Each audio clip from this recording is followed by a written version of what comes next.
Hello, everyone. We're just admitting everyone to the weight room, from the weight room.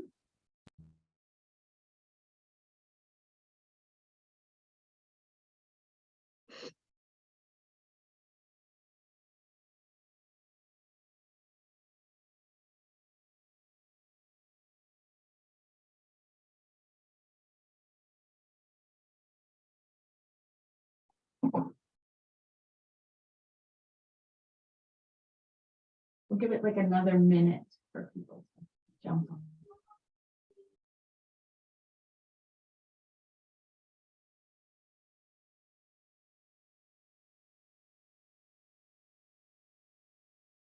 So as you're, well, we better wait till everyone's here or they can't see what you put in.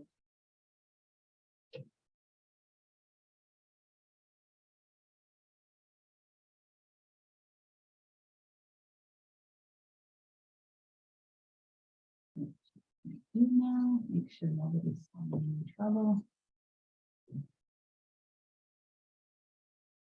All right. So I think, welcome everyone. And I think what we'll do to start, you can start putting, for introductions today, we're going to put your name and organization you're with in the chat. So that's how we'll do that for today. And we're going to get started today. Welcome. Happy New Year. I hope it's starting off in a positive way.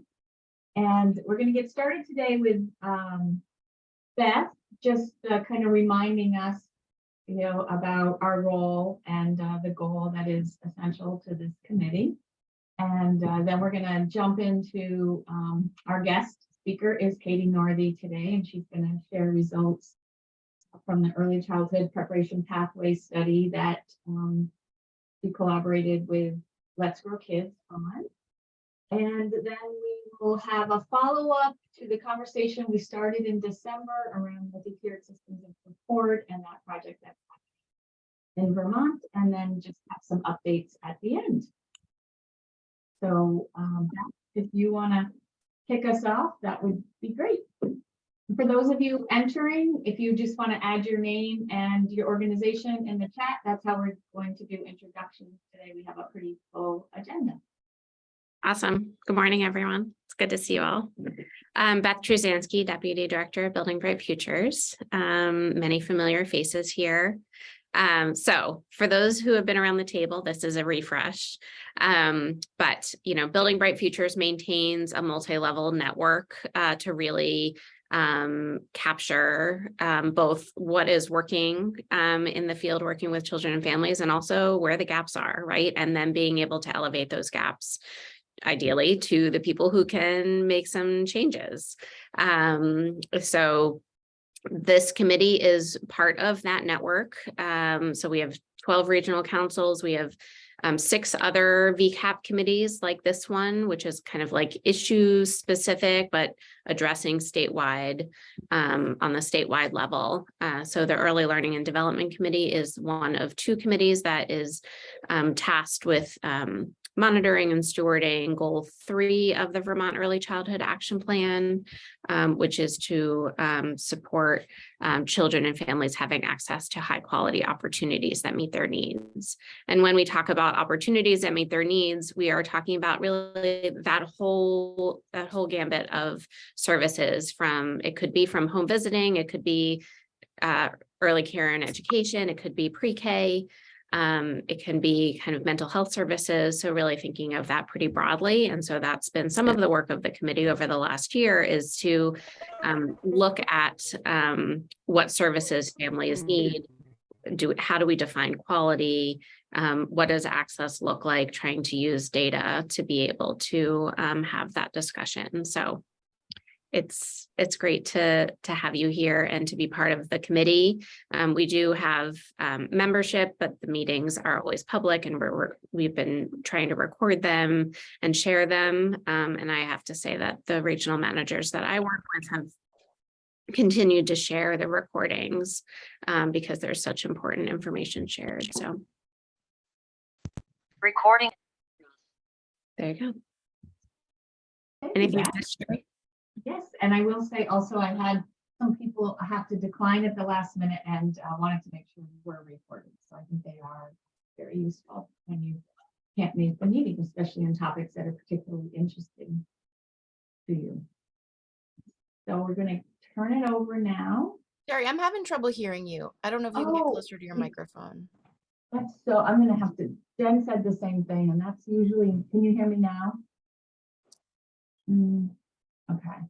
I will work on that. But we're going to turn it, good thing, we're turning it over to Dr. Katie Northey, and I hope her microphone is working better. And take it away, Katie, while I try to figure out my microphone situation. Well, I hope your microwave and your microphone I know. are fine. Good morning, everybody. Thanks for having me. I'm going to go ahead and pull up some slides so we can get started. There is a lot to share today, and so I had to pare things down. And I just want to start by saying thank you so much to everyone that participated in this, whether it was offering feedback on the study design, helping to distribute the study materials, funding the study as Let's Grow Kids graciously did. I'm really excited to share the results with you, and especially because I know that this is just giving us information to help us guide our next steps. And I'm really curious to hear your questions and your thoughts about where we can take this next. So just to review, I need to rearrange some tiles here. There we go.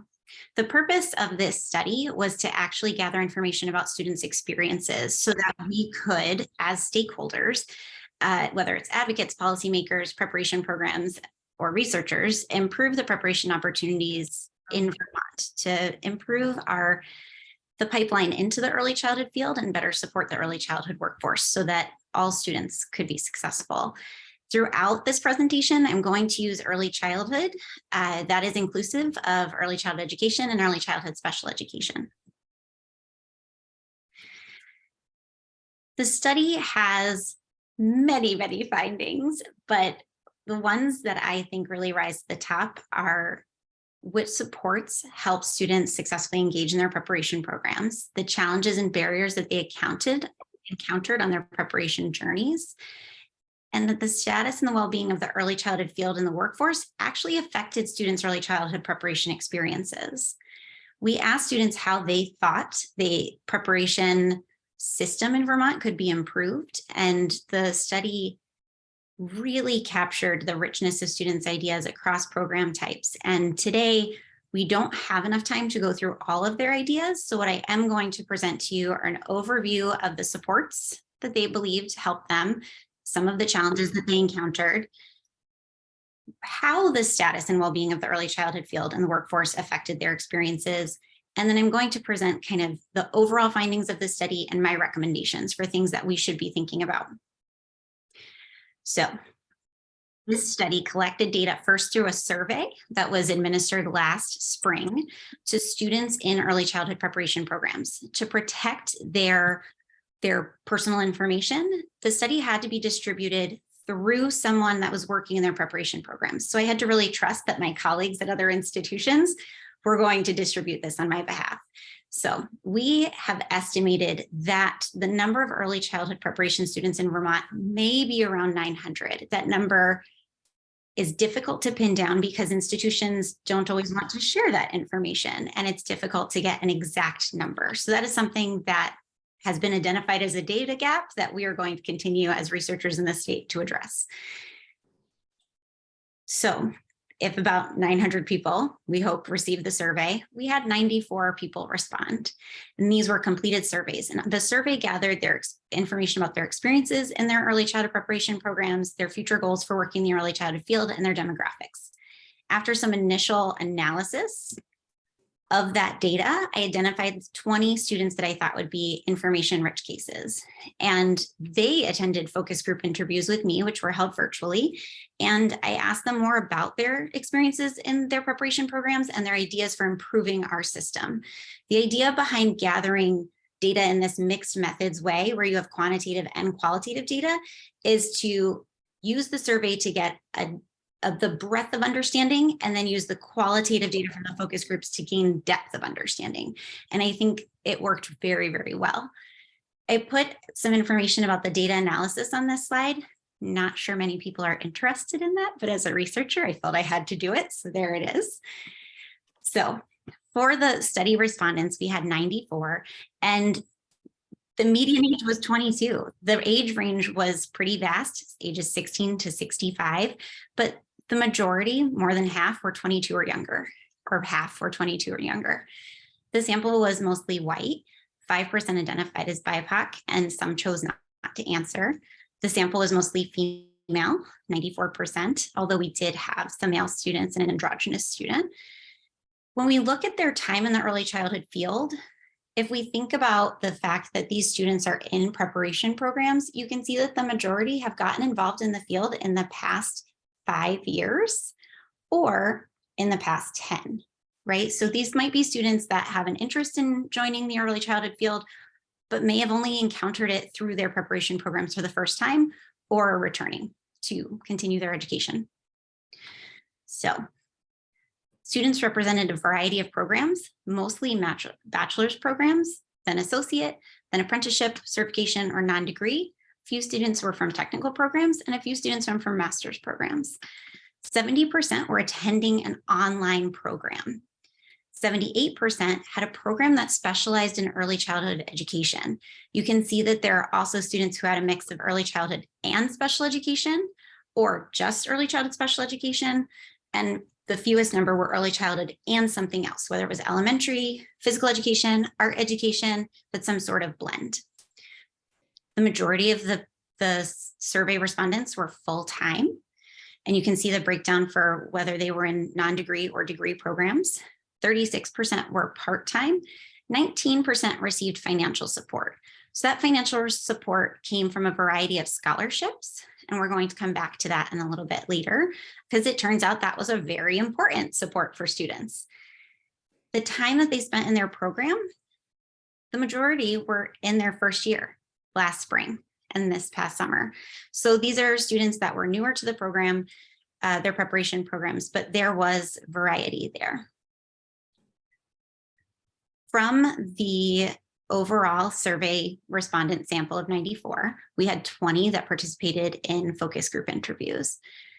You can see the breakdown here for their demographics, and I also added in the level of education they completed because they wanted to demonstrate that I tried to get students that had had different experiences, students that have actually already earned a bachelor's degree, students that have earned an associate degree and then transferred into a bachelor's degree or were figuring out their next steps, and some who had their high school diploma. This is the breakdown of the education programs that the focus group participants were enrolled in. The majority were full-time, the majority were early childhood programs, the majority were still attending online programs. You're going to notice that a lot of the statistics for the demographics are reflective of the overall survey respondents, because the goal of recruitment here was to get more information about their experiences. Okay, so the early childhood preparation program structures and supports that students believe helped them succeed in their programs. In the top right, you'll notice these little symbols. This symbol here means that this comes from survey data.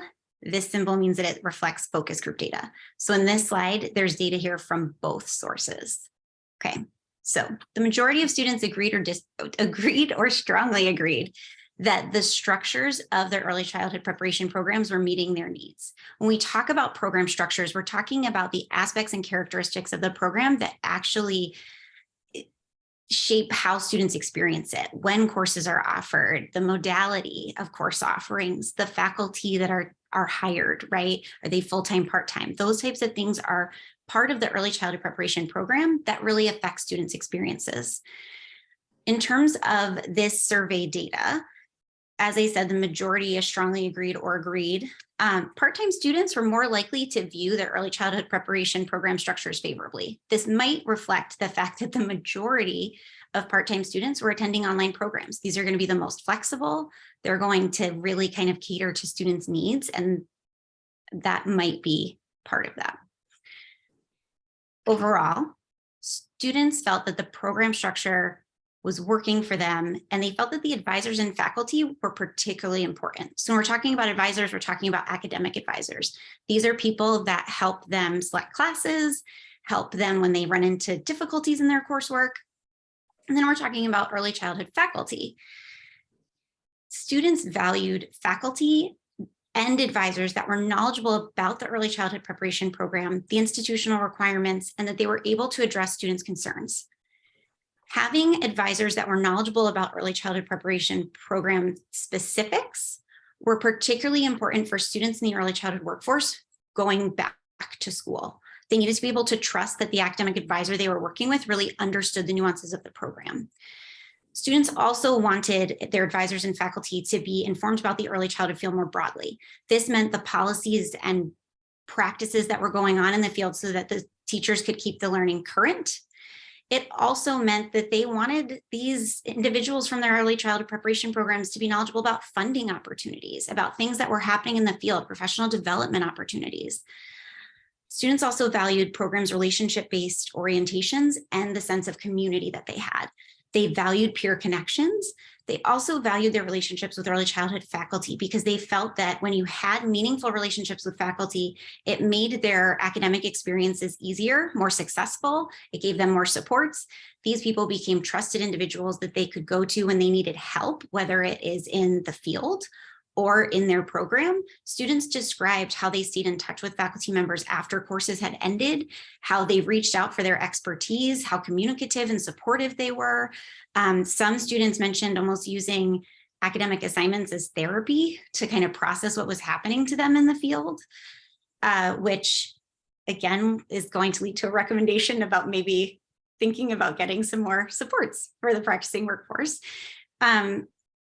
How they interacted with early childhood faculty meant a lot to students. They noticed a difference between the early childhood faculty and the faculty of general education courses. They were more likely to identify that faculty in general education courses were actually a challenge for them, whereas early childhood faculty were knowledgeable about the field, were accommodating to the needs of somebody that is a member of the workforce already. And students that were not in the early childhood workforce yet full-time said that faculty were actually instrumental to helping them figure out what they wanted their career to be and mentoring them, writing letters of recommendation. So things about those relationships allowed early childhood faculty to get to know those students. So when they did write letters of recommendation, they were incredibly personal. They were meaningful for students. So seeing that faculty and advisors actually have this really important role to play in how students experience these programs. Students liked the content of courses. The focus group data revealed that course resources and content were a source of professional development for students and their colleagues.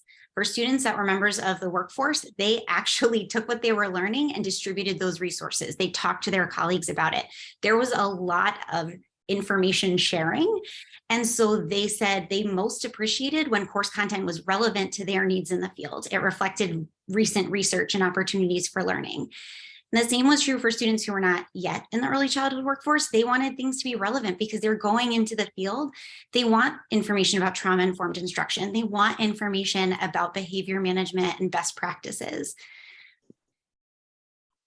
When looking at this data, there was a difference in terms of, and you've already heard me differentiate a little bit, but for the students who were working full-time, they most appreciated the aspects of their programs that allowed them to pursue their education efficiently. They were interested in clear programs of study, articulation agreements, course schedules that accommodated full-time employment, and online courses. For students who were working fewer than 32 hours per week, they most appreciated when learning experiences connected them to the field. So they wanted practicum experiences with a variety of ages in a variety of settings. And they wanted these experiences early on in their preparation program so that they could figure out if the early childhood field was a good fit for them. And they also wanted them to be of a meaningful duration. So some students were describing having a semester-long practicum experience, whereas others might only have 4 weeks, a few hours a week. So recognizing that there is a lack of consistency across preparation programs, and which might be an area we want to explore more. Students also appreciated when there was an opportunity to earn a teaching license or an endorsement in early childhood. Excuse me. So students had access to the supports that they needed overall, according to the survey data, which you can see broken down in this pie chart. Out of the 94 survey respondents, these are the ones that said, yes, I have access, right? So this is out of the 94. These students were then asked, what supports have been the most meaningful for you? So I want to just say that this is out of the overall sample because the challenges slide is structured a little bit differently. So 57% said that they benefited from financial support for tuition. So you may recall from that earlier slide, 19% of students said that they received some sort of financial support in the form of scholarships. Focus group data suggests that these students are the number of students here, 57% is much higher than 19%. These students are referring to federal and state grants like Pell Grants. They're referring to financial aid packages. They're referring to a lot of the other financial supports that they have access to. Guidance selecting and enrolling in early childhood programs. Students that identified this support came from a variety of education backgrounds, which suggests that we need to have guidance counselors, academic advisors, and all sorts of programs helping students identify what programs might be a good fit for them and then helping them enroll. Students identified cohorts, which could be a formal cohort program in the early childhood preparation program, but also just peer supports. Students who didn't have a cohort model in the early childhood preparation program spoke extensively about the importance of connecting with other students in their classes and how they supported each other through text groups or online groups. Financial support for living expenses. This one, 21% of survey respondents identified this. I want to just say that the numbers here are going to reflect supports that students experienced. We know that the financial supports available to support students' living expenses are less accessible than those that support tuition costs. So keeping in mind that these are the students who were able to experience them. Academic supports and affinity groups and connecting with the early childhood community. BIPOC students were most likely to identify affinity group membership as an important support that contributed to their success. They also identified it as a support that needed to be expanded, that they wanted to have access to. Students in the survey valued opportunities to connect with the early childhood community. And so thinking about how they identify as part of the field, not only in their institution, but also in the state and in the country. So 25% said that professional development opportunities and 14% said access or membership to professional organizations actually helped them be more successful in their program and deepen their knowledge about the field. The data on financial supports was overwhelming and emotional to go through. Students found the financial supports that they had access to be life-changing. And so I chose one quote. A student said, I want people to know that the funding that the state has provided during COVID and allowing the national funding and the state funding to pay for the schooling, it is making a difference. It is making an impact. I never would have been able to go to school if it weren't for the funding that these policymakers allocated to these programs. I would not be able to go to Institution 1, and I would not be able to go to Institution 2. I would just be working, and that's fine. But I think there's value in college education, and it has changed my life. It has given me a purpose during COVID. It has given me a new direction. It's given me something to work towards. It's given me a new drive. And again, especially because of the childcare needs in Vermont, it's given me a bit of a spring in my step to be motivated because I want to help.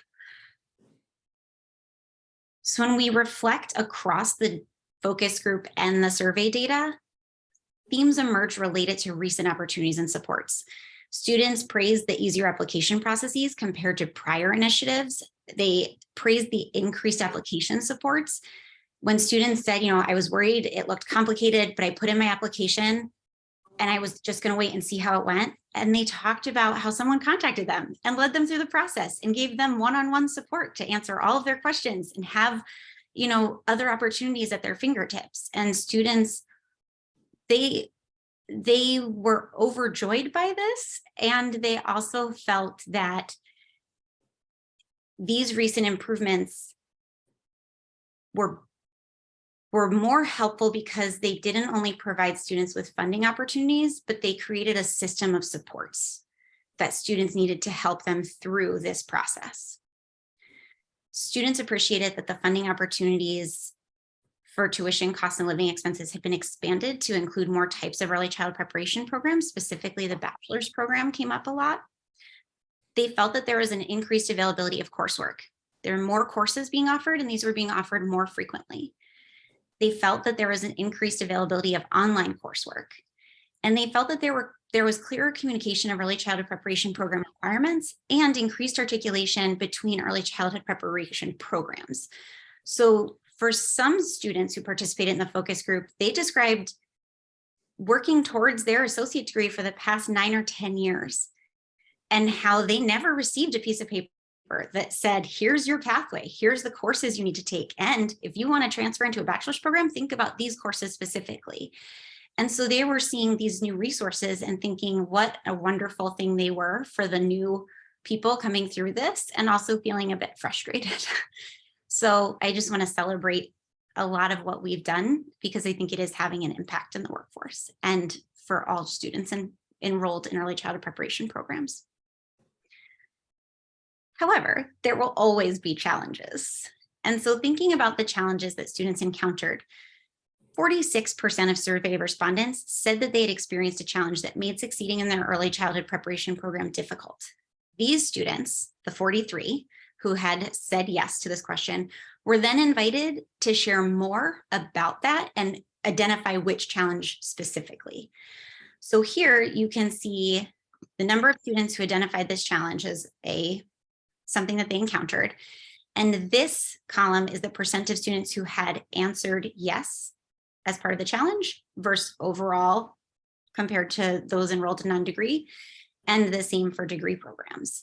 So COVID-19 pandemic really rose to the top for students in degree programs, less so for those in non-degree programs. Family needs were high across both groups of students. Then financial hardships, and then less reported were program structure, gender, sexuality, health, race or ethnicity, housing, and work commitments.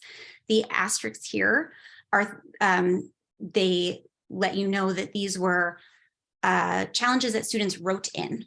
So they were things that multiple students had written in. So who are these students who experienced challenges? The majority were full-time students. The majority were enrolled in online programs. Majority were female. Majority were in their first or second year of a program, although you can see that all the way up to the 6th year, students were reporting challenges, and they were in degree programs.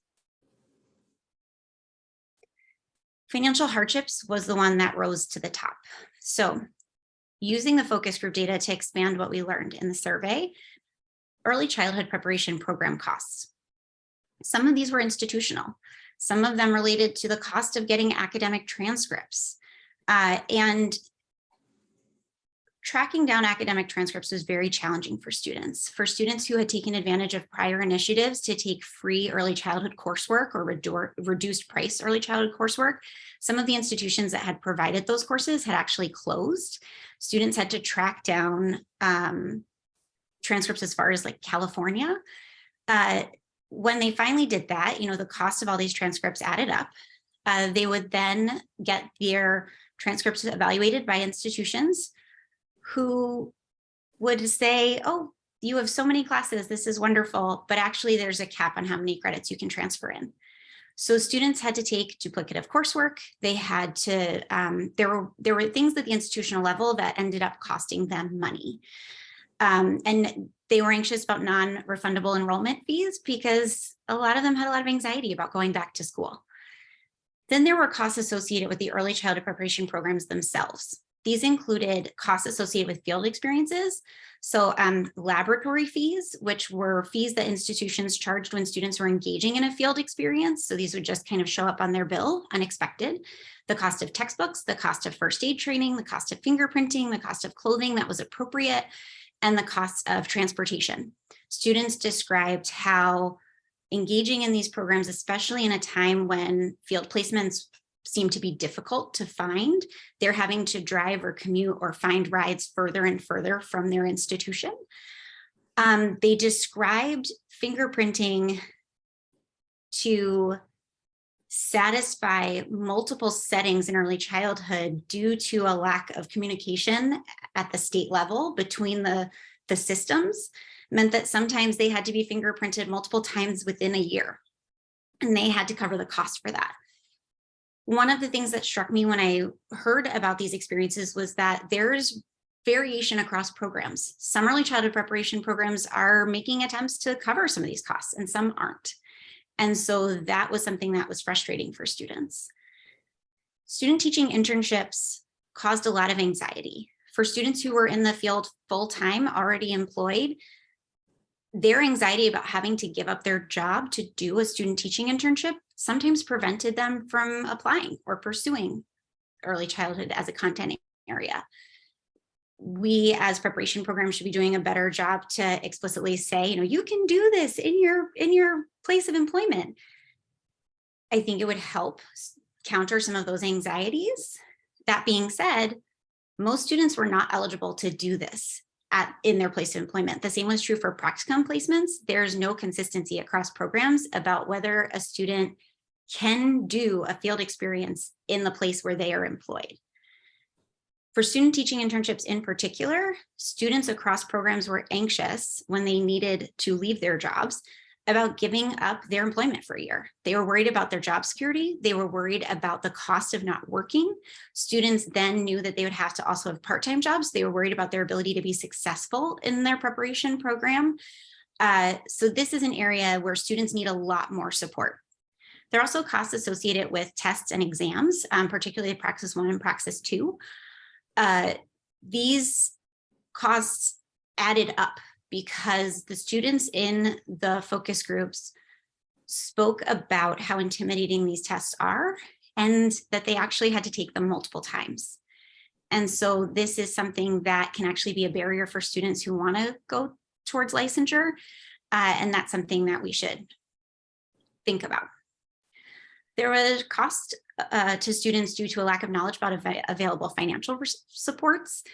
As there was more communication about these new funding opportunities, some students who had been enrolled in programs for a few years found out that they actually would have been eligible previously, and students were very frustrated.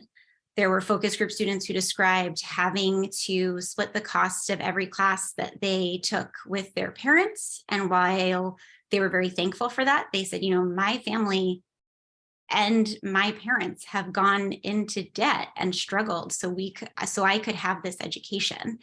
And now I found out that I actually could have received funding.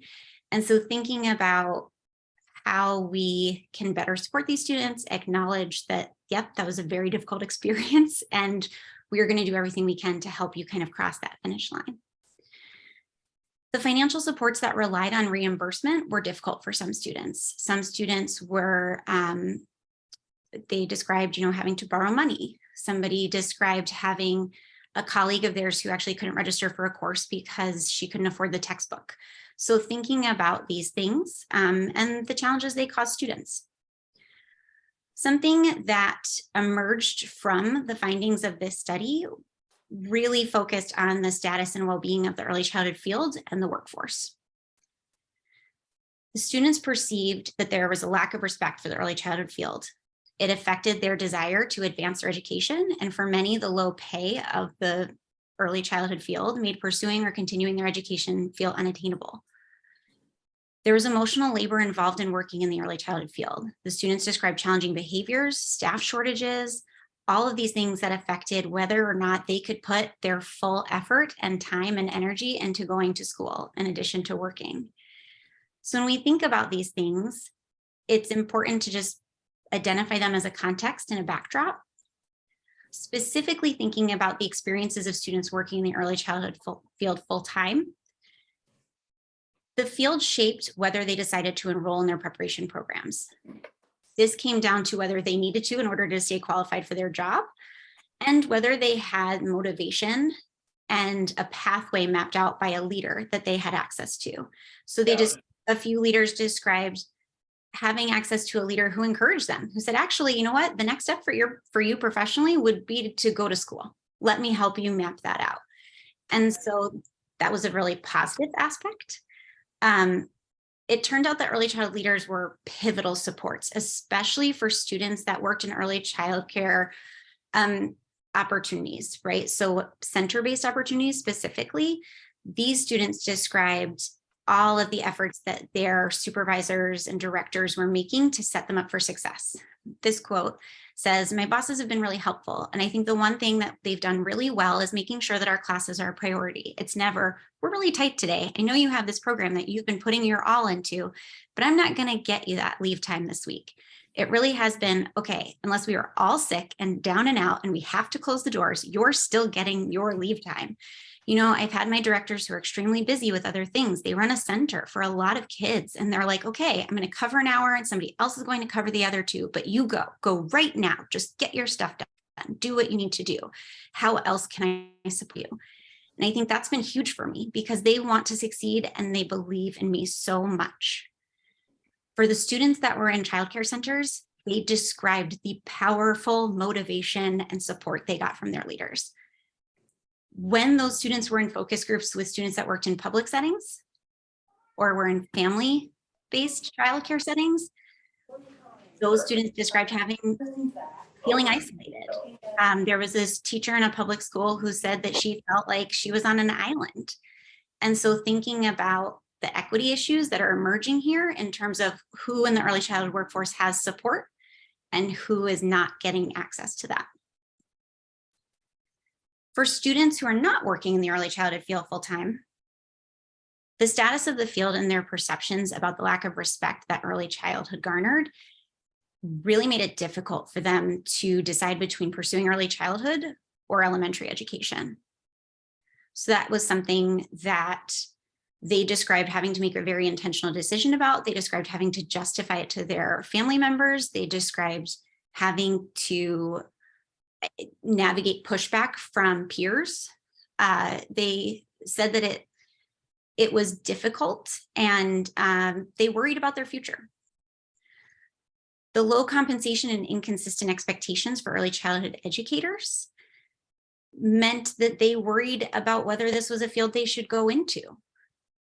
So one student says, "If the community childcare centers where we do our field placements don't pay teachers enough, they can't get high quality teachers. Then that backfires on the students who do their placements there because they're not getting a quality education from their mentor. Same if the childcare center isn't well funded. I love my childcare center placement sites with all my heart, and those teachers are working their asses off. But there's nothing the sites can do without getting good teachers if they can only offer a limited salary and maybe some benefits. Our early childhood preparation programs improve when early education as a whole improves, because like we've talked about, half of our experiences are in the field. And if the field is weak, then our learning experiences in the field can only be so great." So these students really described very eloquently that they wanted to learn from people in the field that has these experiences, but that sometimes, especially due to recent teacher shortages, they had mentor teachers who actually didn't have experience in the field. They had mentor teachers who maybe didn't have as much early childhood coursework as they did. And so thinking about how the realities of the field are shaping these students' experiences is an important component of this. So in terms of the overall findings from the study and my recommendations, these slides get a bit wordy, but I felt like I just needed to get my thoughts out. So the first finding, I need to move my window, sorry, is that we must continue to fund recent initiatives and incentives to support the education and retention of the early childhood workforce and consider the early childhood preparation students' ideas for improving and expanding opportunities. The data suggests that what we're doing is working. It's motivating students. It makes them feel more respected. It is making it possible for them to enroll and engage in these programs. For several study participants, the expansion of funding opportunities to include programs like bachelor's degrees actually made it seem attainable for the first time in their lives, so that they weren't just thinking about, I'm going to get my associate's degree. They're actually planning to qualify for more funding and keep going. And that's really exciting. The findings also suggest that students that received financial support were more likely to stay in Vermont after completing their programs and work with young children. And recent federal and state investments have made members of the workforce feel more valued and more respected, which makes seeking these degrees something that feels like a worthy use of their time. That being said, there are opportunities for growth. Student teaching internships are likely to be an area where students need increased financial support.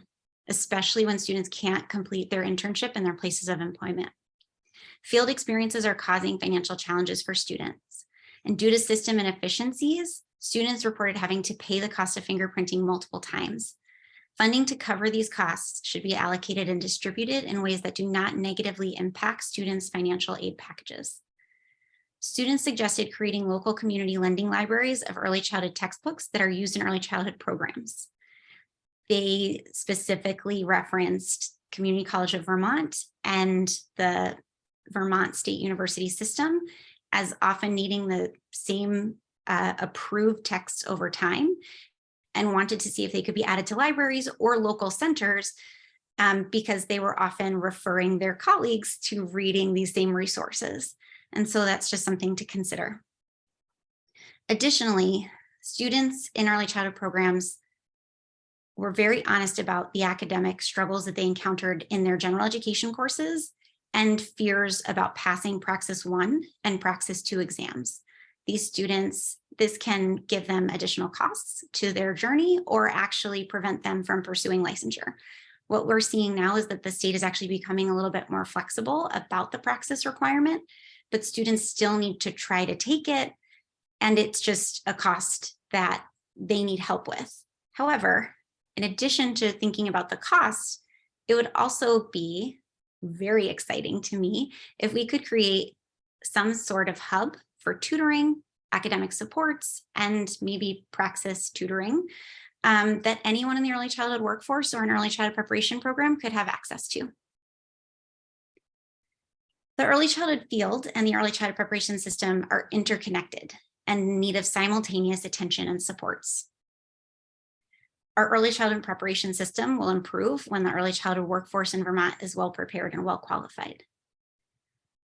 Students reported that underqualified and undercompensated members of the early childhood workforce negatively affected their preparation experiences. For students that were not working full-time, they felt that the quality of their field experience was lower.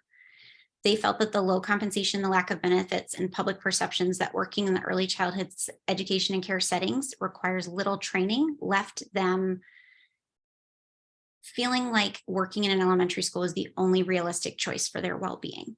We had students who described health conditions that they have and said, I can't work in early childhood. I need to go into a K-3 setting. I can't work with children 0 to age 5. For students who were working in the field full-time, the emotional labor of their jobs and having to have additional jobs left them with little energy for schoolwork. The marital status and age of students influence their ability to have a long-term career in early childhood due to a lack of health benefits, which is why several were forced to work part-time jobs. Students described, well, I'm 25 and I'm not married, so I might not be able to stay in this field.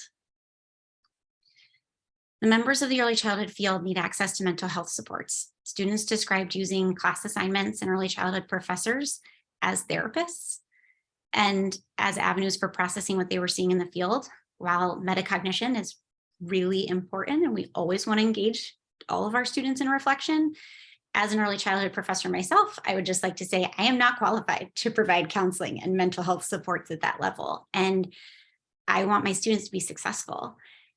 We have to think about getting the early childhood workforce the benefits that they need so that they can be set up for success. Post-secondary early childhood preparation programs need to have the capacity to meet students' needs and engage in preparation program and system improvements. Students valued having knowledgeable faculty members and advisors who took the time to establish meaningful relationships with them, were knowledgeable and engaged in the field. All of that takes time. And that is time that the institutions themselves might not be valuing. And so thinking about getting buy-in from institutions so faculty can engage in this work. Especially for students that were members of the early childhood workforce, they described wanting more engagement from their advisors, more opportunities to establish these relationships because they felt like they needed more support. BIPOC students in particular felt that programs could do more to recruit and support a diverse early childhood workforce and should better prepare students to meet the diverse needs of children. Early childhood programs should consider this feedback in addition to request that coursework be updated to reflect the current needs of children, families, and the workforce. Things like trauma-informed instruction culturally sustaining practices. Students wanted clear programs of study for their early childhood preparation program and for there to be increased articulation across programs. What we have been seeing in the past year is that as a result of COVID, budget crunches and reduced staff in higher education programs don't have the same capacity to provide courses, and institutions don't have the same capacity to offer courses. So we are seeing changes in when courses are offered, the frequency that they're offered, and thinking about what students value and the supports that they need.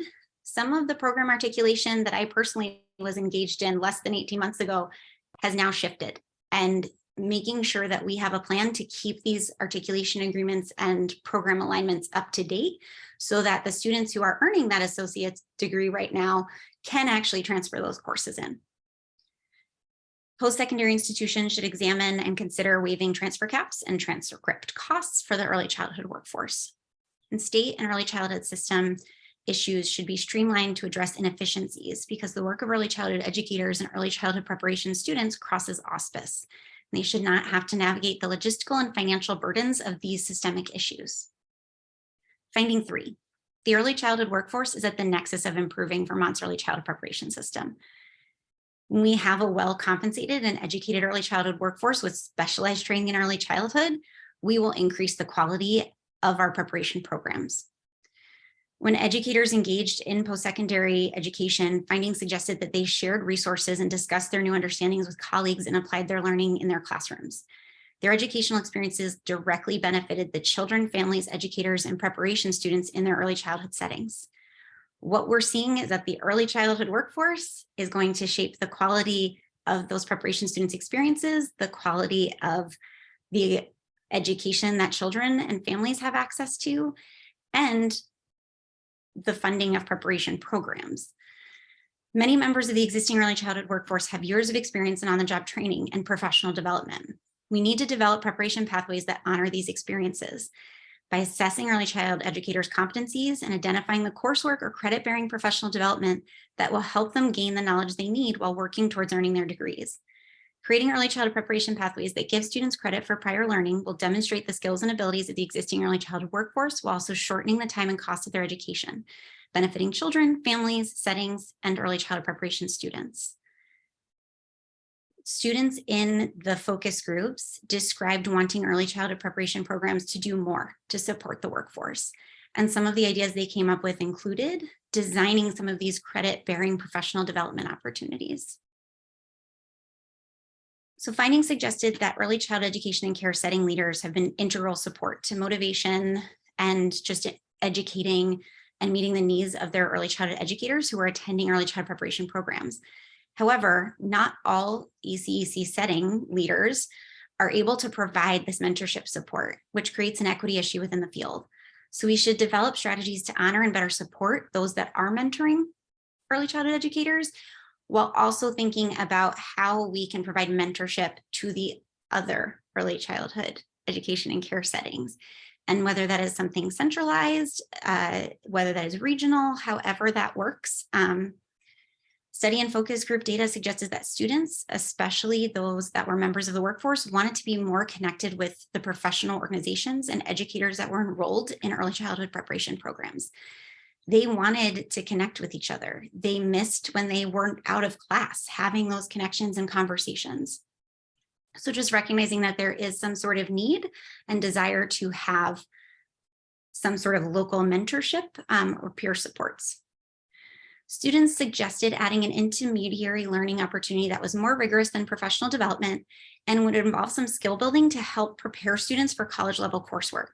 They felt it was really difficult to go through something like fundamentals and then just go right into taking a college course and be expected to be successful. They needed something in between to help build their confidence and fill in any gaps for skills that they had. Finally, we need more data on the workforce, early childhood preparation students, and early childhood preparation programs. Preparation students in the workforce are currently siloed by funding stream, early childhood education setting, and post-secondary institution. There are currently no mechanisms or communication networks that would allow state agencies, institutions of higher education, or advocates to count or contact the early childhood workforce and early childhood preparation students without going through multiple gatekeepers and trusting that the information is accurate and gets delivered. Students reported learning about funding opportunities through the news and social media, and many were frustrated that they had qualified for financial supports that were previously available, but they didn't know existed. Recognizing that center directors and leaders of different early childhood education and care settings are often overburdened, anything we can do to ease that burden and actually directly contact people would be wonderful. Vermont and the federal government are making significant investments in the early childhood workforce, and we should be able to learn from these students' experiences and about their educational and career trajectories. We expect early childhood education and care settings and state early childhood systems to engage in continuous program improvement, and we should expect the same from our early childhood preparation system. That concludes the very extensive study aspects that I wanted to discuss with you. So I am excited to open it up for questions and hear people's thoughts and hear your own ideas for kind of helping to move this work forward and where we go next.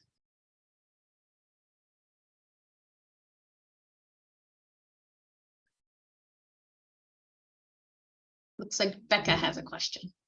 Great. I have a question and a like, oh wow reaction. So thank you, Katie, because this is like that presentation and that research sums up everything that I and many others hear from people who are in this process. So it's really great to have like solid data on this piece, right? Yeah. So that was amazing and awesome. And thank you for like spearheading and putting that together. The one question that I had, and I might have missed it in like the first few slides, do we know, or is there a recommendation of like one location, right? So either as a leader guiding people into this process or as a person who's going through this, is there a space that holds that like NVU has this structure and UVM has this in Champlain and Castleton and or CCV, right? Like all of those. Which support are you hoping this structure provides? Finding out about the program. Sorry, that was my specific question was like, Finding- how do I find out, right? NVU can do a in my work site and has that as a format. UVM may or may not, depending which structure, right?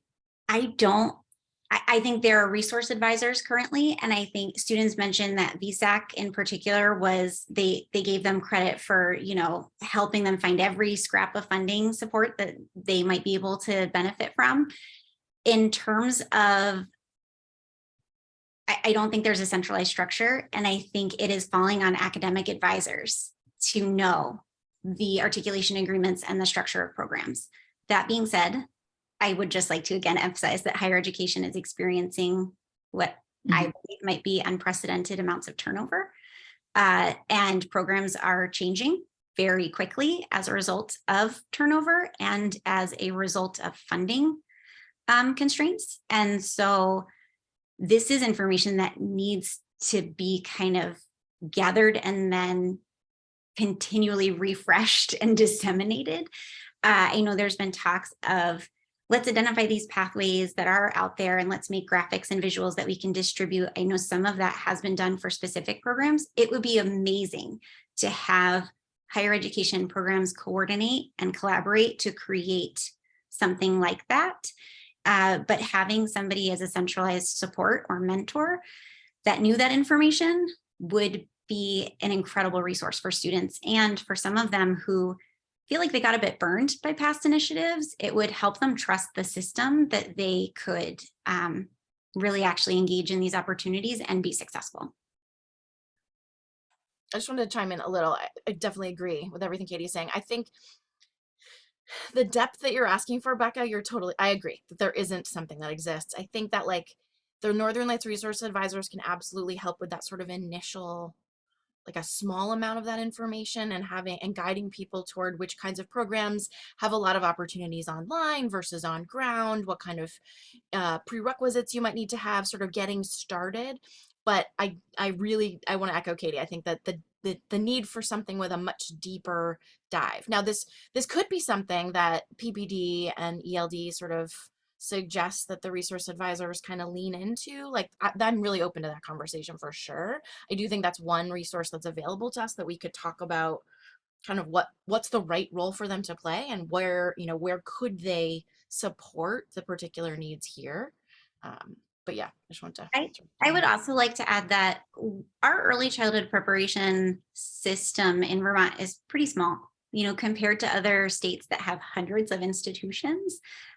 We are looking at fewer than 10 that actually offer early childhood, and bringing those together and actually kind of saying, you know, for four-year degree programs, even from what I've seen, we all do something different. Some of us are we're providing an opportunity to major in elementary education and get a pre-K 3 endorsement, major in elementary education and early childhood special education, right? Like there's different configurations about what is being offered. And I don't know if students are aware of that. So they might just assume that every program is the same.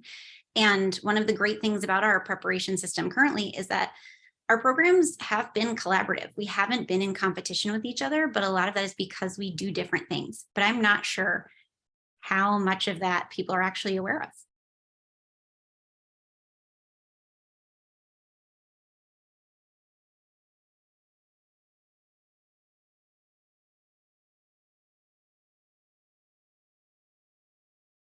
Are there other questions, thoughts?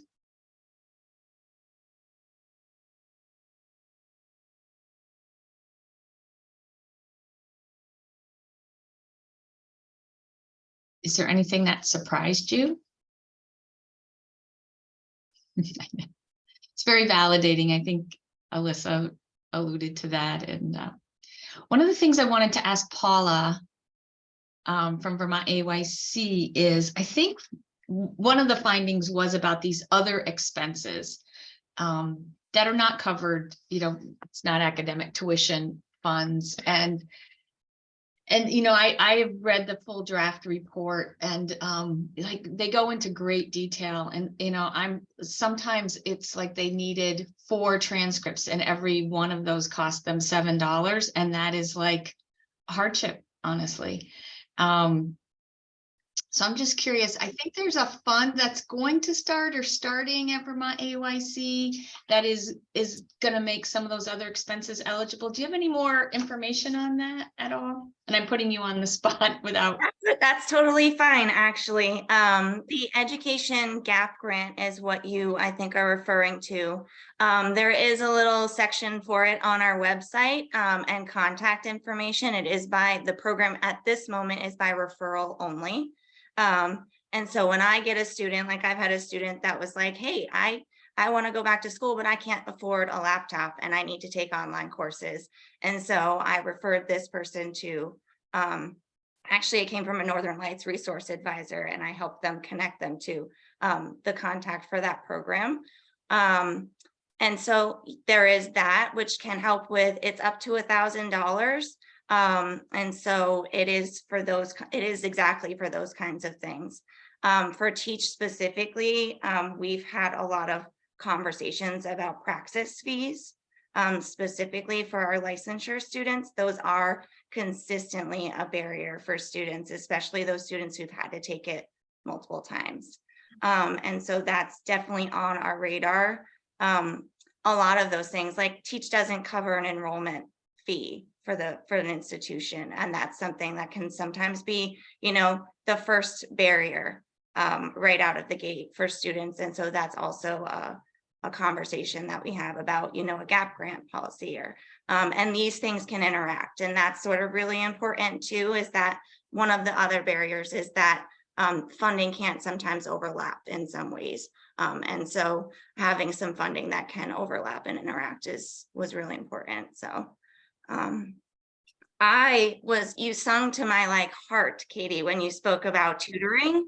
And it was something I heard about when I went to the ESEPS apprenticeship conference in California last year. One of their most successful programs had an embedded tutor for students that traveled with them and helped them, especially with their general education courses and that sort of thing. And something that I have very firmly put on the table at Vermont AYC as something that we should really consider doing, at least in our apprenticeship or and beyond for our teach recipients, I think, and Vermont AYC members perhaps at some point. So a lot of the things that you spoke about are things that we've all had like sort of internal conversations about how can we work these into grants? How can we work these into programs that already exist? How can we do all of these things for the workforce? Because you hit the nail on the head when you said the workforce is,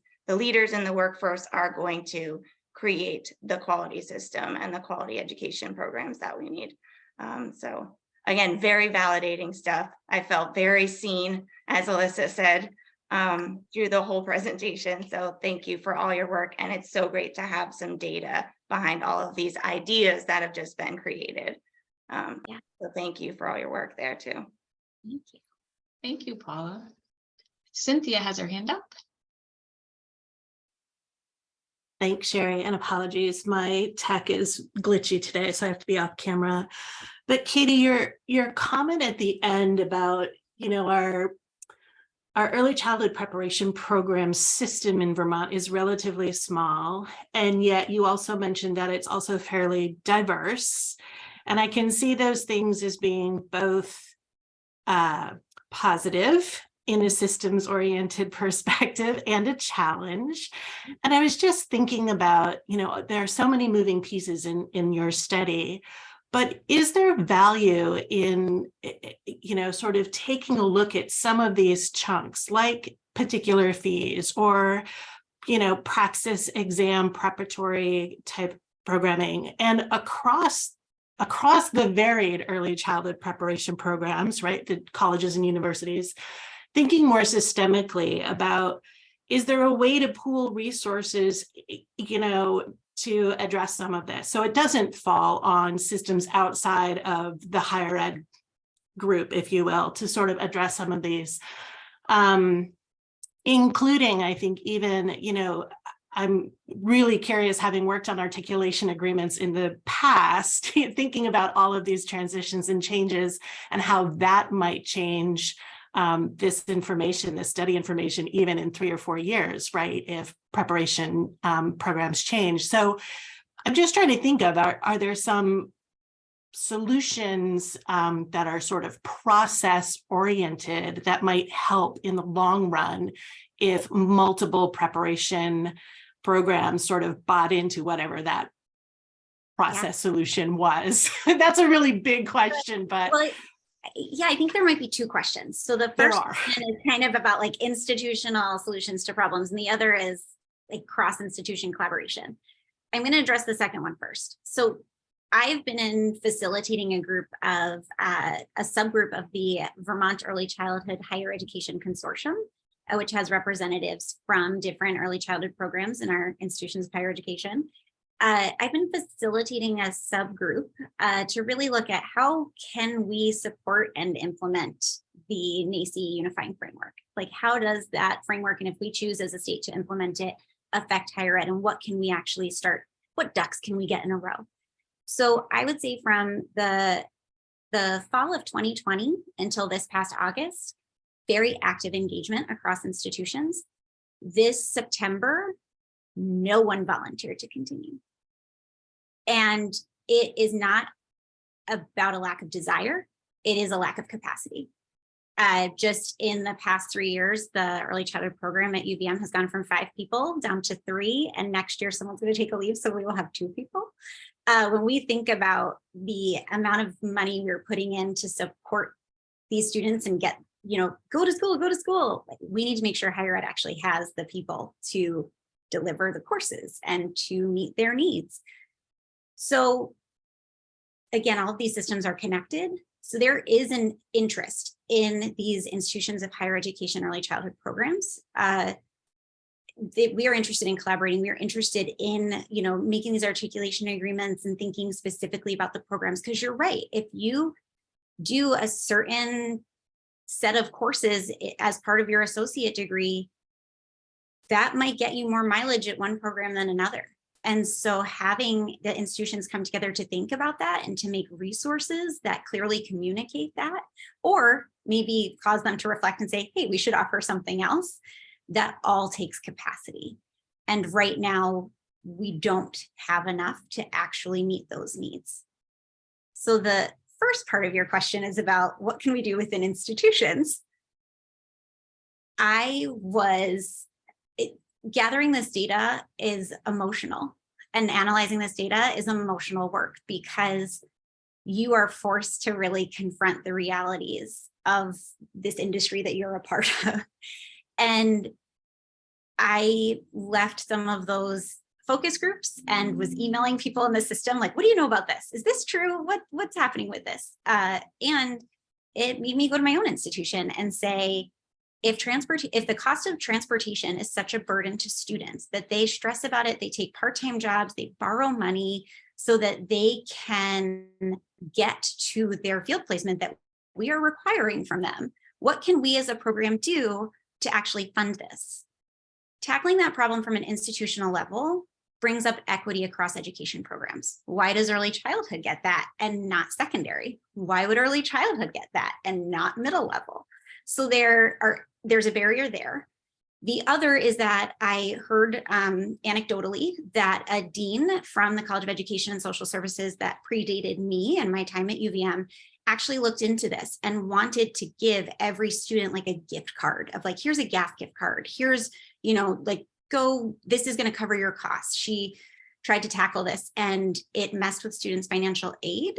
So there was no way to distribute funds, again, anecdotally, directly to students without affecting some part of kind of their financial well-being with regards to kind of their tuition. Thinking how to be sneaky about this, like what can we do to give money to programs? Like what can programs foot the bill of these fingerprints? Like can programs do the first aid training? Like is there a way where we can just bypass some of that bureaucracy and make it easier? I'm not sure exactly what those mechanisms are, right? But the students, I mean, even they want to have experiences in the field. So they want to do, if they get 15 hours of federal work study at their institution, can they do that in a community program? Who sets that up, right? Like, how can we address some of the issues that we're having in the field? And students need to work, and their experiences and fears around student teaching were also heartbreaking. So yeah, just lots to think about.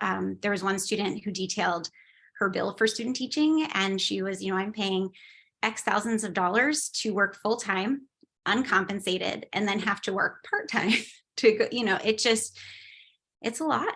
There's a lot. Students I really appreciate that. And I have to say, I'm not surprised by any of this. I've worked with the TEACH program prior. In my own personal experience, 30 years ago, I graduated from UVM and I had $30,000 in debt. And if you adjust for inflation, that's about $60,000. And I gave up a job with benefits, to become an early educator with no benefits, and minimum wage at the time was $5. So I totally get it. I just wanted to offer one last comment and then I'll be quiet, but your point about equity is really interesting to me, because I think your comment, and I think it is reflective sometimes of sort of quick administrative, including myself. Sometimes I have this thought process about, well, if we do it for early education students, then we need to do it for the other students. That's not equity. That's equal. Equity is ensuring that everybody has the supports they need to be successful. And so I think there's opportunity to push back institutionally and say, we're trying to support a workforce that is marginalized, that is under-resourced, that won't be able to buy back their education, their diploma, right, because they're underpaid. Like, I do think that as a field, and I'm sort of looking, I don't know if Janet's on here, but really thinking about as a field, how do we push back to say, actually, institutions, you can offer this particular field more support because it actually is a ladder to equity. So I just wanted to put that on there. I appreciate it and I want it. I also just want to say in this very safe space of a meeting that's being recorded, that it, due to the low compensation of the early childhood field, right? There are metrics that institutions of higher ed consider when they decide whether they should offer a program. And there are many programs that find themselves on the chopping block, and they are due to lack of enrollment, lack of graduation, and low compensation after graduation. And so I think early childhood higher education programs are walking a fine balance and a constant trying to find the line between advocating for more resources and also being very thankful that we have jobs and that we are trying to hold on as we pursue audacious visions in this field to really make things come to fruition that will reinforce and protect our programs. Thanks, Katie. We are at time for this part of the agenda. Katie, now I'm putting you on the spot because your advisory team hasn't met yet, but I have had the good fortune to read your draft written report. And is there a timeline goal for when that might be more available to others? Is there a plan for us to release it to others? There's so much in it that Katie scratched the surface of that I think is in terms of the testimonials and more detailed information that I think people would be really interested to dive deeper in.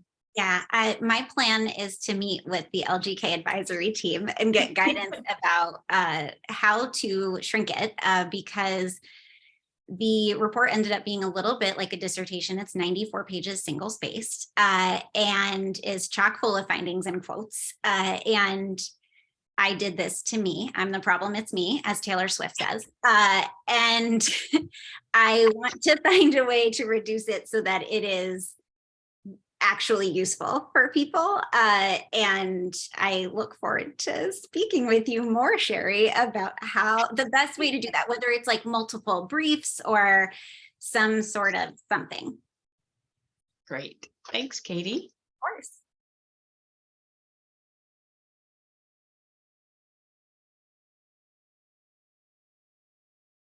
You're on mute again, Sherry. Thank you. Last month, we had a short overview of the early MTSS project that's happening in Vermont, and there wasn't really any time for discussion or questions. So we thought we promised, and we will revisit that this month. So I think Alyssa is here to present and talk to us again about that. And I think Amy is here and Jackie is here. So I will turn it over to all of you to restart that conversation that we only had a short time for last month. Great. Thank you so much for having us back. Thanks, Sherry. Do I need to flip my screen? Are you all seeing? Yes. Okay. Is that better? Okay, thank you. When I work on multiple screens, I can't keep us safe. So one of the things that I wanted to just share was that what came out of last month was, hey, could we get some more examples of what this looks like? Scaling and sustaining the early MTSS work in Vermont. And so what I did today in our brief time is pull examples that we have from across the country around scaling and sustaining the pyramid model. I want to talk briefly about those with you all, and then I can leave some time for questions, and I'll also try to have an opportunity to share with you what we're planning on doing next. So, but before we start with actual examples, I want to just talk about the things that are in place that can support projects such as early MTSS in Vermont that are associated with the pyramid model that we know have a research base and have carried states scaling and sustaining this for a very long time. And so we have about over 40 states at this point that are engaging in statewide pyramid model implementation at some level, meaning that they have a state leadership team that they are doing a work toward. They have sites, they have, they're using data pieces to gather information. And the scale of that is very broad, right? Some states have a couple of programs, other states have thousands of programs, as you'll see. There are three pieces that are really important for scaling up and sustaining. And so the first one is the essential structures.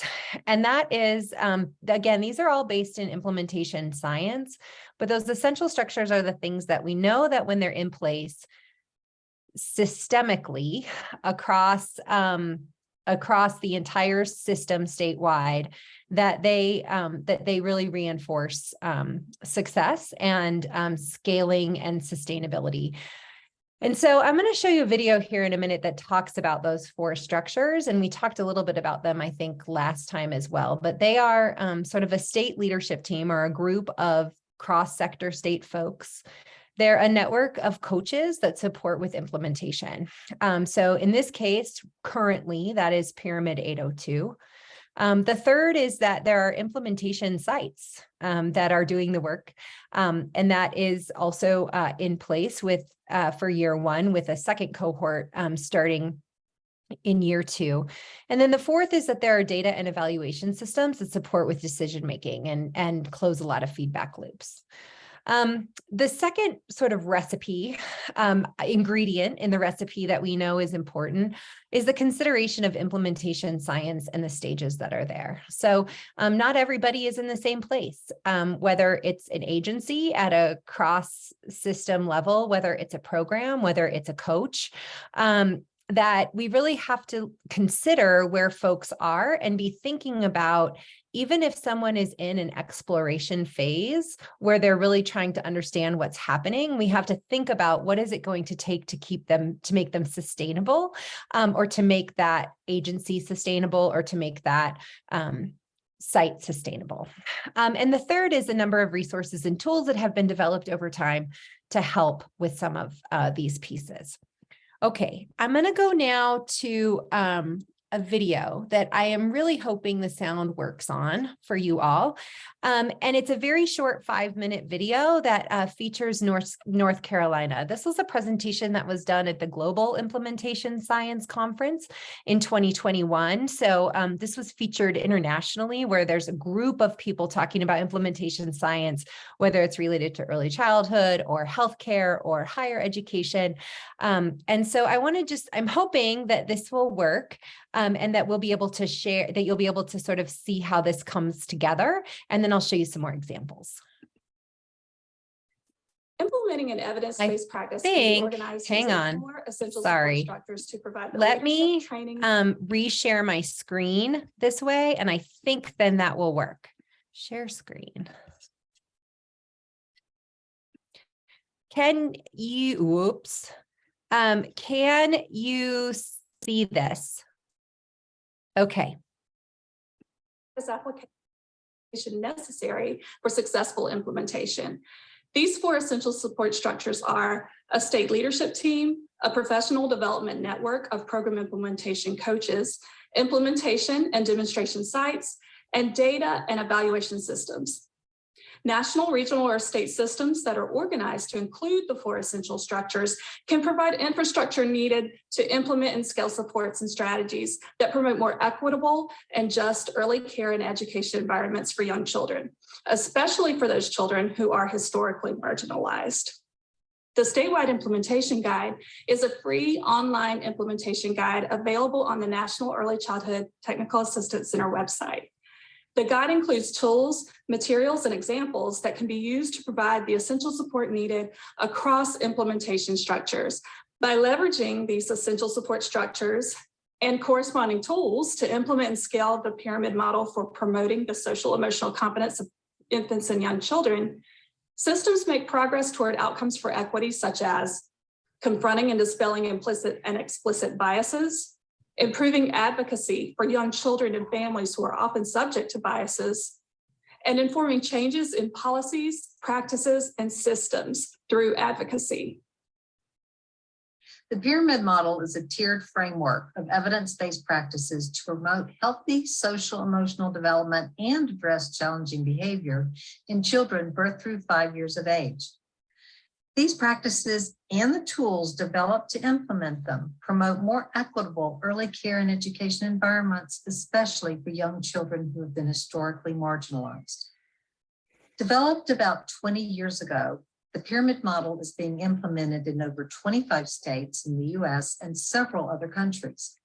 Implementation includes the systems and policies needed to install and scale with high fidelity. The essential support structures described in the SIG were developed and refined through studying and learning from the implementation, scale up, and sustainability of the pyramid model. The states that have been implementing, scaling, and sustaining the pyramid model the longest have confirmed the importance of the state leadership team, the network of program coaches, the selection and support of implementation and demonstration sites that have the structures to ensure fidelity and database decision-making. North Carolina is one of many states in the U.S. implementing the pyramid model. Currently, in North Carolina, there are 37 pyramid model implementation sites that include a total of 1,056 classrooms. Over 350 practitioner-based coaches in North Carolina have received training and ongoing consultation and technical assistance to support those classrooms. Here you see examples of resources that have been especially helpful for building and sustaining the 4 essential implementation support structures. The Benchmarks of Quality tool for state leadership teams is grounded in implementation science and helps North Carolina's state leadership teams to assess and track progress and plan for improvement, sustainability, and scale up. North Carolina's professional development network of program implementation coaches provide guidance and support to practitioner coaches as they use the pyramid model equity coaching guide as a reflection tool as they observe pyramid model strategies in the classroom through the lens and mindset of culturally responsive practices and identification of implicit bias. The Pyramid Model Program Leadership Team guidance for preventing the use of suspension and expulsion and promoting equitable, inclusive, and culturally responsive practices can be used to support the local program efforts to eliminate suspension and expulsion and promote equitable practices in all early childhood settings, including public and private schools and child care centers. And finally, the Look, Think, Act guidance is used as part of the data and evaluation systems support structure to examine data for trends and meaningful associations, interpret the data, and determine future actions using a data-based decision-making process. You can find these and other helpful implementation tools and resources for supporting the 4 essential support structures.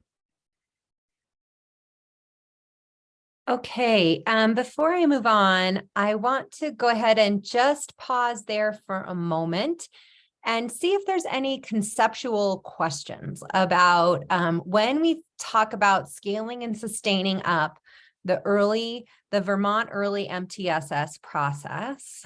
What are the important components? Are there anything related to some of those conceptual ideas before I dive into some more examples from states?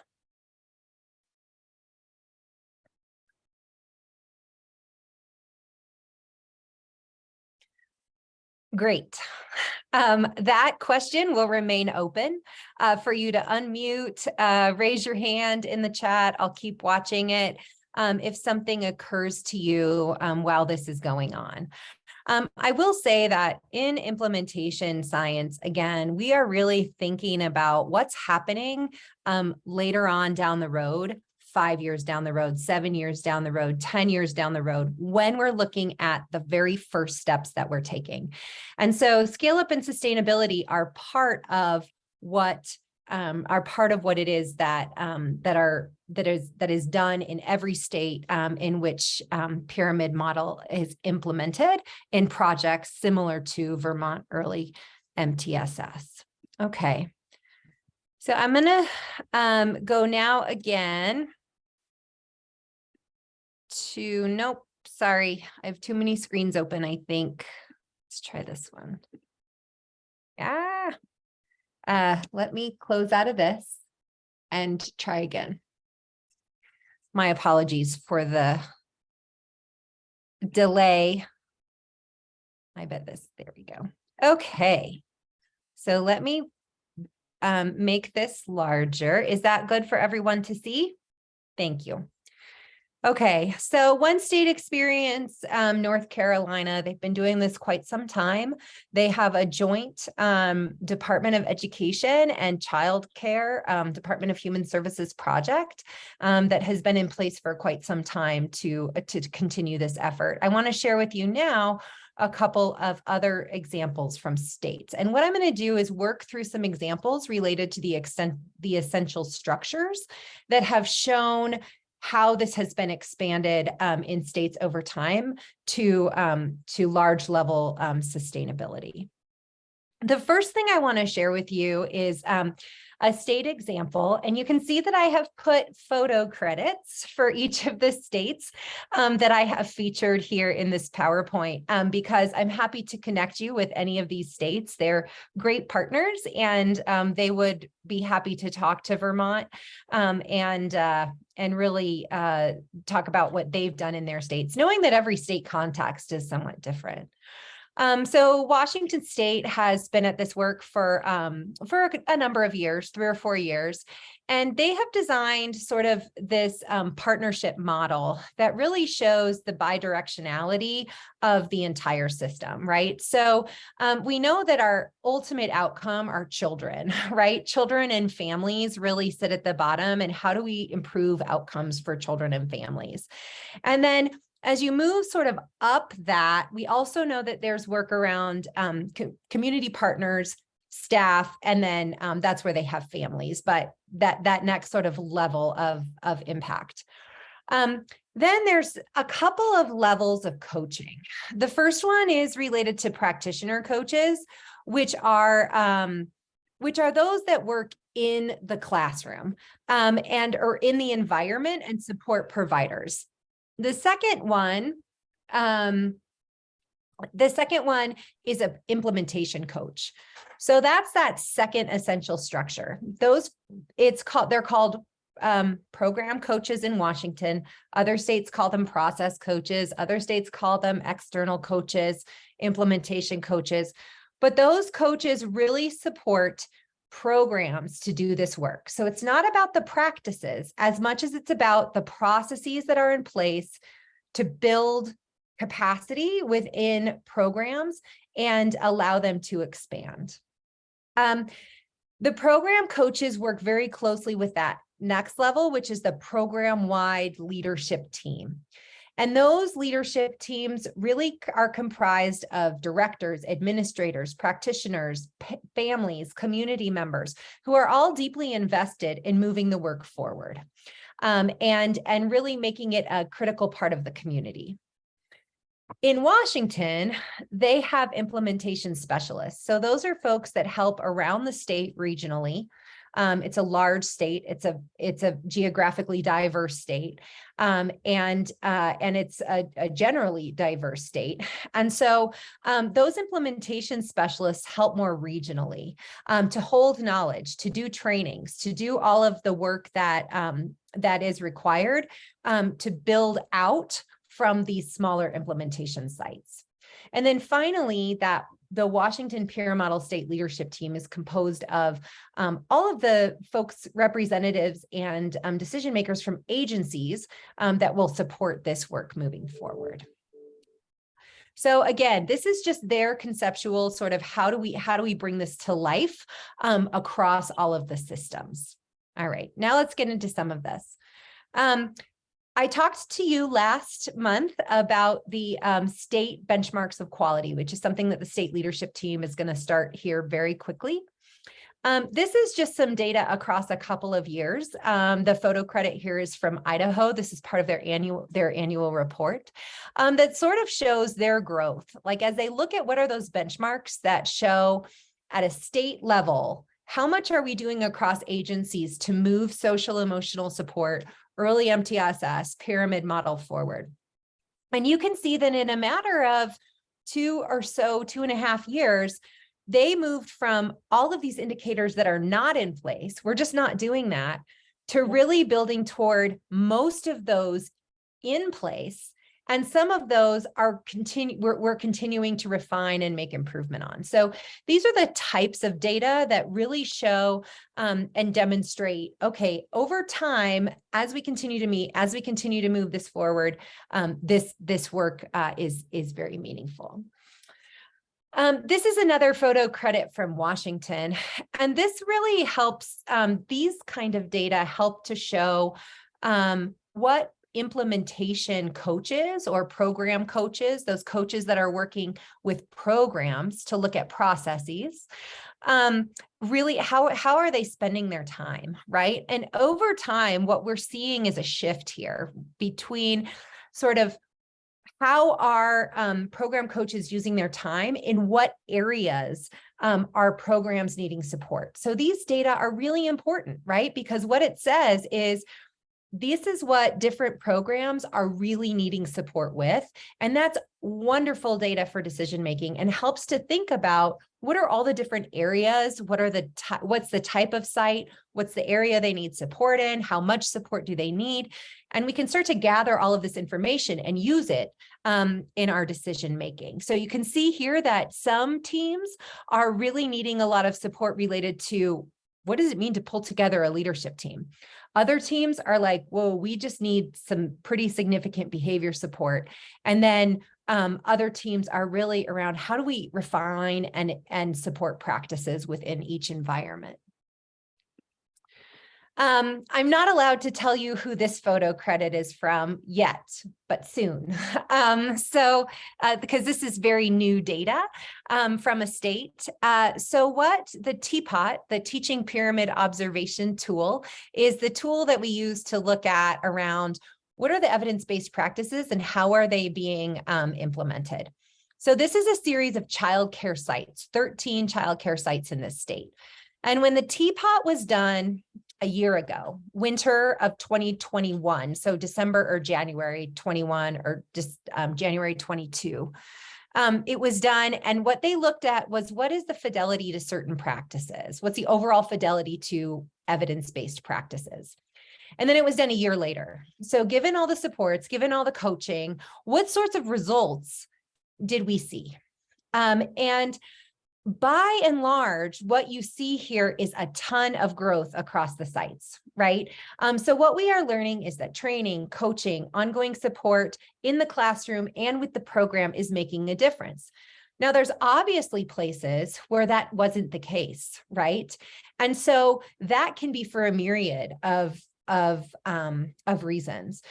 I would say primarily that that's a workforce related issue, right? There's so much turnover that 1 year is not enough time to really get sustainability. And so if you have a lot of turnover, it's just difficult to keep folks trained, to keep them coached. And that's why we look at this over a long-term process rather than a very short-term process. And so there's reasons for all of that, but by and large, what you see is a lot of really nice data.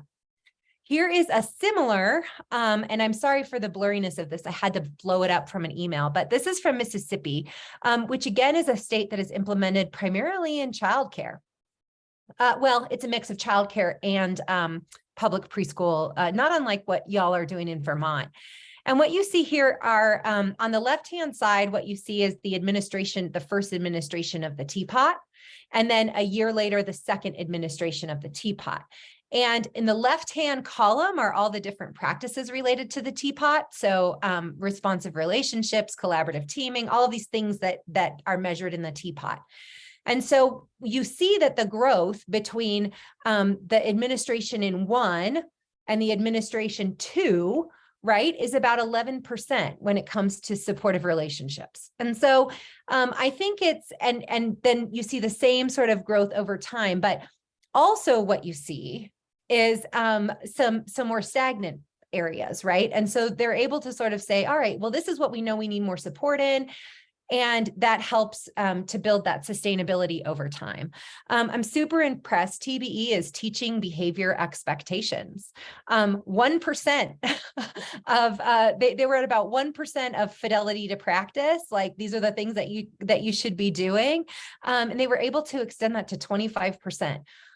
The outcome of that is the tremendous effect you see on children and providers related to supporting challenging behavior, right? And really increasing positive behavior, which we know is one of the largest workforce issues that we see nationally right now. Okay, these data are these sort of snapshot sheets are available on NCPMI. We did them this is about, I can't remember how many states, but it's a good number of states, 9 or 10 states that have been implementing pyramid model for quite some time. And what you see here are some really nice outcomes, both from family perception of how is my child doing? What are their outcomes like? How do I feel like how do I feel like I'm a partner in this? As well as what do teachers, administrators say as critical outcomes. And so these are available, but you see that there's some really, really nice measurements across all of these things related to sustainability. All right. Finally, I want to just show you a slide from Wisconsin. Wisconsin has been doing this a really, really long time, and their agencies work very well together. And actually the ownership of sort of implementation of their model has been in different agencies over the years.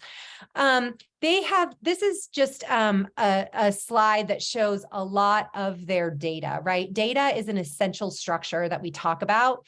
And what does evaluation do? So they have developed some really extensive evaluation tools to do this work. And so what you see here is just a snapshot of what is happening in implementation sites in Wisconsin. The important part that I really want to show you is that over time, as they collected those data, what they were actually able to do is get a budget line in the governor's budget around what do we need to support social emotional learning for Wisconsin's children across the state, right? So when we think about sustainability and scale up, there is no more important way or no essential way to get sustainability and scale up than to have ongoing funding for years and years and years, right? And so the data that they have looked at over time and gathered over time, they have integrated and disaggregated and aggregated and done all sorts of stuff to show what we have to have this. Wisconsin's children have to have this. And this is actually the second time that this line item has been continued. So they've had a line item in their budget since about 2016. And this is now the second time that this has been increased. But the difference that makes then on a policy level is really quite powerful. Okay, one more slide, which is a photo credit from Nebraska. And this really shows Nebraska's examination of their data disaggregated, right? Who is receiving supports related to social emotional growth, MTSS supports, and who isn't, and what are we going to do about it, right? So there's all sorts of equity tools. One of them was mentioned in the video. There's other ones as well that really help state leadership teams to think about, great, who is receiving this and who is not receiving this, and to what impact is that having? And so you can see here that that they've used some of those tools to create some examples of action items that really help their state leadership team to think about what does this mean for all children in Nebraska. All right, with the last minute, I wanted to just share that what we have sort of talked about and is really just this idea that we will create a series of one-pagers over time that will share sort of what's happening, what are the relevant pieces, what is what is the state leadership team working on? Who are the implementation sites? What are coaches saying? All of those things we can share in one pagers. We can also share videos, right? Like testimonials from coaches and things that are, and testimonials from families, similar to some of the data that you see in some of the things that I shared. And just to continue to say, what's happening in pyramid model, what are we learning, what sorts of supports will continue to be needed. And I think monthly or every other month, updates of some kind with the newsletter to really help all of the various committees, advisory councils, all of that to know sort of what's going on with the early MTSS process in Vermont. Okay, so I know I'm at time. I wanted I'm going to stop sharing my screen here. And I know that was so much, but I wanted to just pause for a second and make sure that there were no additional questions that I can answer at this point, but always know that the staff is available to answer questions at any point. And we do have about 10 minutes for questions. So oh, we do? Oh, beautiful. Okay, awesome. So I spoke it too fast. Okay, Alyssa, go for it. Hey, hi, fellow Alyssa. I have a couple questions. I was wondering, you shared a lot about outcomes in other states and what data is being collected here in Vermont so far around implementation of early MTSS. I'm curious about teacher experience and child outcomes in relationship to teacher experience, family experience, and engagement. I had one more question. I'll let you answer that and I'll think of my other one. Yeah. So all of the efforts are new, and I certainly can let Jackie and Amy sort of jump in on this, but everything is super, and Beth probably could do the same thing. Everything is super new, right? So we're really not at this point measuring what are teacher outcomes or what are provider outcomes or what are child outcomes. What we're measuring right now is implementation, right? Are folks able to do the things that we need them to do? So are they able to start a program-wide team, bring it together, get families engaged, get staff engaged, doing all of those sorts of things? Those are what we put in place first. And then as the training goes on, as the coaching goes on, then that's when we start to look at what's happening with children. So at this point, there hasn't been a baseline done on TPOTS for our cohort 1 site yet, right? And then that will be happening though soon as training gets underway. And then we'll be able to look a little bit further down the road at what are those outcomes for children? How do they tie to state sort of level assessments around child performance? What does it look like in programs that are doing this to fidelity versus programs that are not having these same experiences? All of that will come later. So it's really too early right now. We're collecting ongoing feedback around professional development training. So how are they feeling about what can be used based on what they take from training? How are they feeling about coaching? And then coaches are also taking logs. What are they coaching on? What ways in which are they coaching? Is it virtual? Is it over the phone? Is it in person? How frequently is it happening? What's the needed frequency? What's the topic? So all of those things are the data that we're gathering right now to learn about what's happening, all to set us up for that child outcome data, which will come later. Does that help? Yeah, thank you. I thought of my next question. In your experience in working with so many other states, have you seen the willingness of agencies to collaborate or the systemic structure necessary? Have you seen different levels of success statewide depending on that systemic structure? Oh, definitely. Right. It's really unfortunate because early childhood in most states has been siloed. This is public preschool. This is community childcare. This is Head Start. This is family childcare. And undoing that is just hard everywhere. Everybody has to learn to work together in a different way. And those adult behaviors are just tough to do. In addition to the fact that sometimes policies and processes don't allow you all to work together in the way that you need to do that.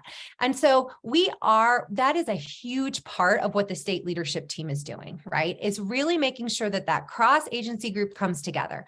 who's funding what, who's holding this right now, who's making the decisions around this, and really making sure that those decisions are shared, and making sure that those decisions are understood, and that everybody is building capacity to support different parts of this, because it is for all of the children in Vermont. It is for all of the families and all of the providers in Vermont. So if you go back to that sort of what are the Washington example of what's happening here at the bottom, everything is feeding down to that. And that cross-agency piece is super important, and it takes time. There's a lot that has to be undone, but we're doing everything that we know how to do to support you all to do that. We're giving every tip and trick and everything that we know that we've seen states do over time to try to build that capacity, and knowing that it is just slow, right? It's just hard, and it's a slog. It's a marathon, not a sprint, but we've trained for it, so we're good. Looks like Amy has a question or a comment. Yeah, I was just going to add to that first half of the question. You know, there's pyramid work in Vermont is not new, but without that sustained funding source, it's been in like fits and spurts. Is that the right phrase? And so in terms of looking at data statewide, there hasn't been like a organizational structure to do that in a sustained way since, you know, 2007 or whenever this work started. So I think that's a piece of the work this year and next is how do we really solidify that state leadership team so it can continue regardless of what the funding structures look like, and how can we advocate for there to be, you know, more sustained funding so that it's not dependent on these various, you know, grants that are coming in. Yeah, great point, Amy. That's a huge part of the work is how do we get implementation in a strategic system-based way, regardless of who is there, regardless of what funding is happening. How do we make sure that those structures are in place to ensure scalability and sustainability? Meg? Kat, I am wondering how you've had to modify state systems work or systems work with individual programs in order to accommodate for the local structures that may or may not exist. And part of the reason I'm asking this is because I'm thinking about work that I've done with a very small program that was trying to implement early MTSS. They had a teaching director and about 30 kids. So the director was in the classroom most of the time. And some of that systems work really assumes that you have an administrative staff.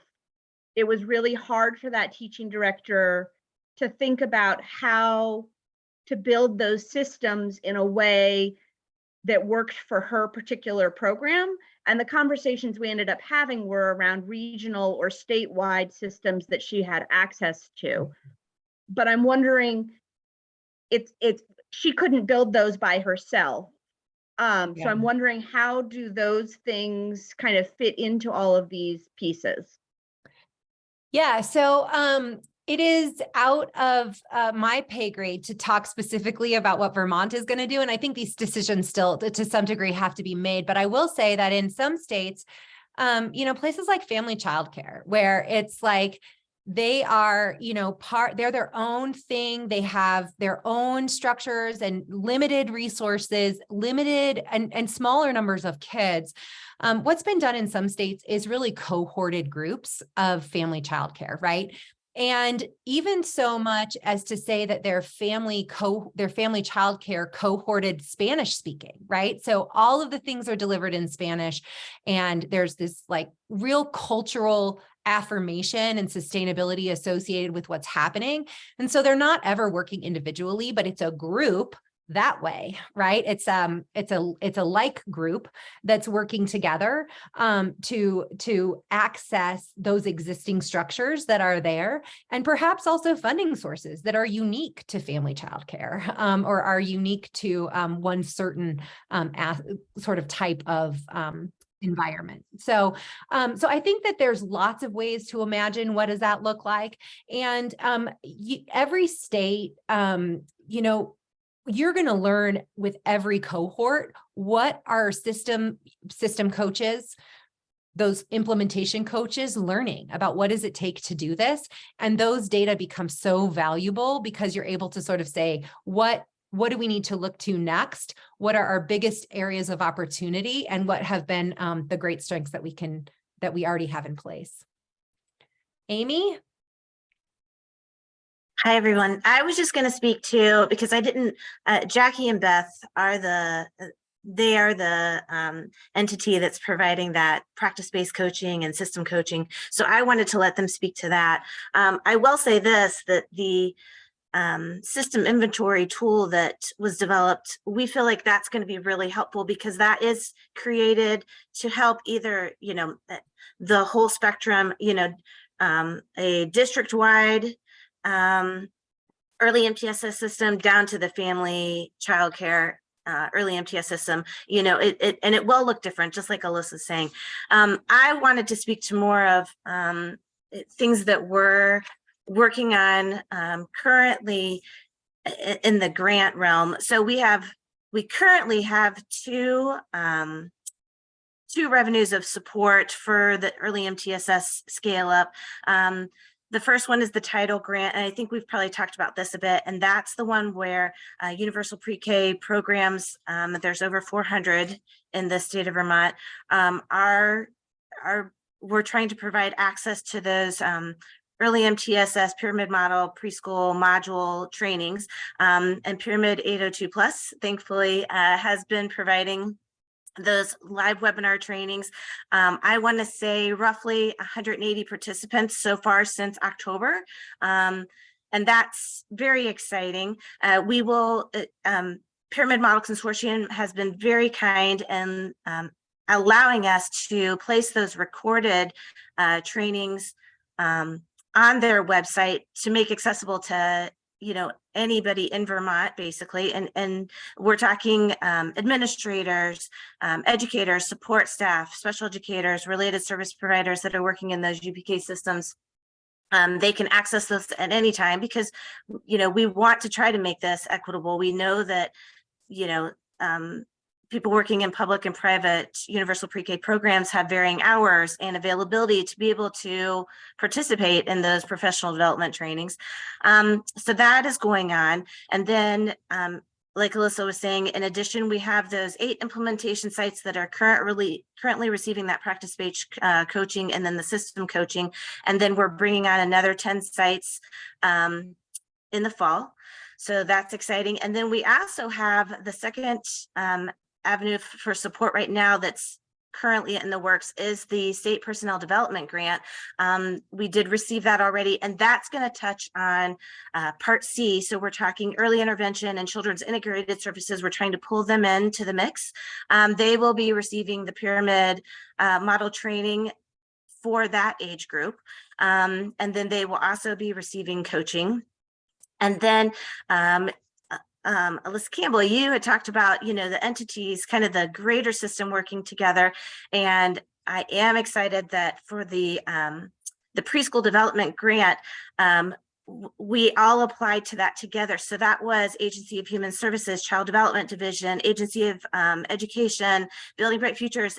You know, everybody had a part in that, writing that and proposing that we receive monies. And within that was early MTSS. That was a part of that as well. And if, you know, if that is allocated to us, that does kind of connect the dots in an even greater sense. So that will be pulling in not just universal pre-K programs receiving those trainings, but then also childcare receiving those trainings. And then, you know, like I said, we are working on early child integrated services and early intervention, and then also mental health, you know, it's branching out to that area as well. So really trying to go to that full scale up of all early childhood systems in Vermont. So that's what we're working towards. So, and then like Alyssa was saying, we're hoping to gather data from all of that. And that's really going to be then driving the advisement from the state leadership team that Alyssa has been very helpful and kind in helping pull together. And that's a great diverse group across early child, providers and, just people in the early childhood systems across Vermont. And they can look at that aggregated data, try to help see where there's gaps, where do we need to fill in that professional development. I forgot to mention in that preschool development grant, coaching was the focus. So, we're getting the training underway. And then if we are allotted those funds for the preschool development grant, that is going to be very heavy on coaching and getting those, that coaching implemented to help build up that system. And then we're hoping to take all of that information and provide it and possibly ask for, like Alyssa was saying, a line item somewhere down the road. That would be wonderful. That's the goal. And then, so Jackie and Beth, I know you probably have more. Can I ask a clarifying question? Because this was absolutely. You just mentioned a leadership team that Alyssa's helped pull together, and that does include early childhood educators working in private programs that are helping.